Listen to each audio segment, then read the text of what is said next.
ஆமா. நான் இப்ப சொல்றத நல்லா ஞாபகம் வச்சுக்கங்க. நம்மளுடைய ஒவ்வொரு வாழ்வின் ஒவ்வொரு நிமிடங்களும் நம்மள வந்து நமக்குள்ள இருக்கிற மையத்தை நோக்கி கொண்டு போறதா இருக்கணும். நமக்குள்ள இருக்கிற இரையாற்றல மேம்படுத்துறதா இருக்கணும். அதுதான் வாழ்க்கை. நம்மளுடைய இரையாற்றல நம்ம பயன்படுத்தி வாழ்வதுதான் வாழ்க்கை. அன்கான்சியஸா சமூகத்தோட கட்டுக்கள்ல இருக்கணும்னு வச்சுக்கோங்களேன். அது வாழ்க்கை கிடையாது. அது வந்து இருத்தல். நம்ம இருக்கோம். அவ்வளவுதான். வாழ்வதுங்கிறது வேற, பிழைப்புங்கிறது வேற. பிழைப்புங்கிறது வந்து என்னன்னா, ஏதோ ஒரு வகையில உயிரோட தக்க வச்சுக்கிறது தான்.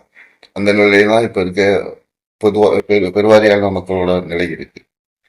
வாழ்க்கைங்கிறது நம்மளுடைய மகிழ்ச்சிக்காக வாழக்கூடிய ஒரு விஷயம். அதை கவனிக்கணும். நல்லது நண்பர்களே. ஆஹ் இந்த ஆற்றல் பகிர்தல் வந்து உங்களுக்கு நீங்க தியானம் பண்ணுவதற்கு ஒரு உதவியான ஒரு தூண்டுதலான விஷயமா அமையும் அப்படிங்கிறது நான் நினைக்கிறேன். அது உங்க அனுபவத்தை நீங்க பகிர்ந்துக்குங்க. பயிற்சி பண்ணும்போது தான் உங்களுக்கு அந்த அனுபவம் கிடைக்கும். அதை பகிர்ந்துக்க முடியும். நல்லது.